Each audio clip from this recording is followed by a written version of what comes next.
Science can't be rude. It's not possible.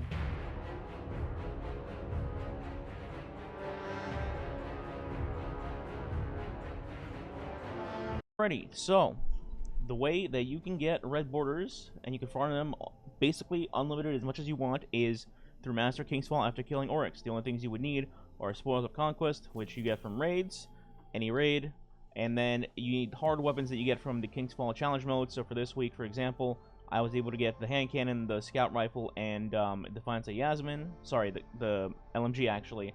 And what you would do is, once you complete the challenge mode and get these hard weapons and you have Spoils of Conquest, you go to Oryx, you kill Oryx, and then you would buy hard weapons, and you have a chance of getting a red border from one of these weapons. So I'm just going to go ahead and start buying this.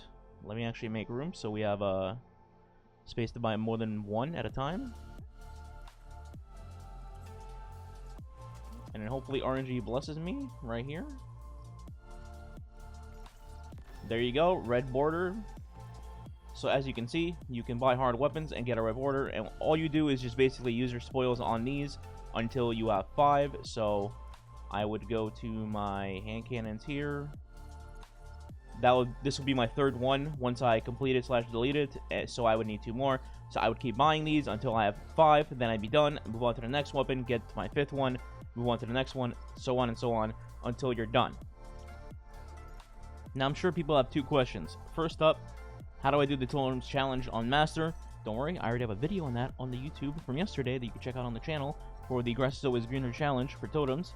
It's not too crazy, just need some coordination and some proper loadouts, and you can get it done just fine as long as you're, not super under-leveled. I wouldn't recommend going in there if you're like 15, 20 under. You're probably going to have a bad time at that point, but as long as you're like 15, 90, 91, you will be perfectly fine.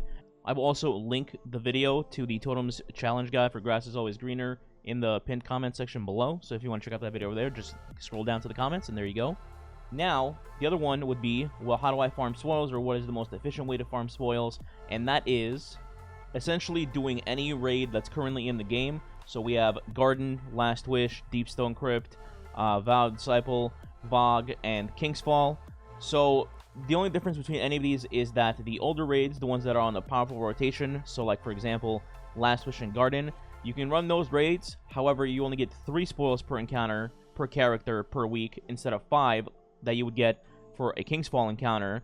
And then some of these raids also have spoiled chests. So again, for example, you can do Vault of Glass and get 5 spoils per secret chest within Vogue. So the one where you open the main door, the one in Templar Well, the one in the Gorgon Maze, and the one right before Gatekeeper / Atheon, you would get 5 spoils from each of those chests. And then the last thing is, if you're doing an older raid, you can only do that raid for spoils once per character per week. It is super dumb. I don't know why that's a restriction, but it is what it is.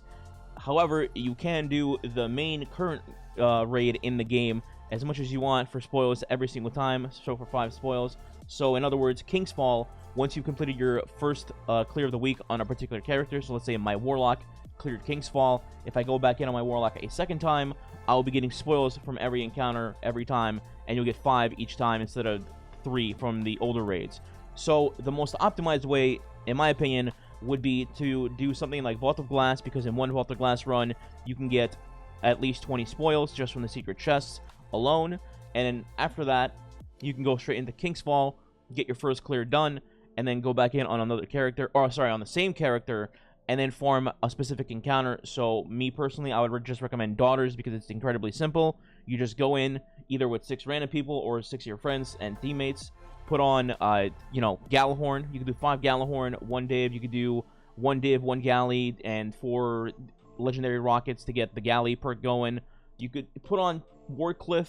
There's so many different things you could put on and just nuke the Daughters really fast. And the encounter is like, I don't know, maybe 2 minutes long. And you just save the checkpoint for that encounter before beating it. So load in, switch characters, keep that CP on a different character, load back in, kill the Daughters, swap back to your second character, reload the CP, rinse, repeat, and farm the encounter over and over on Daughters, and you'll get 5 spoils every single time. 2 minutes a run or so. Pretty fast, all things considered, since Templar has been nerfed for the spoils farm.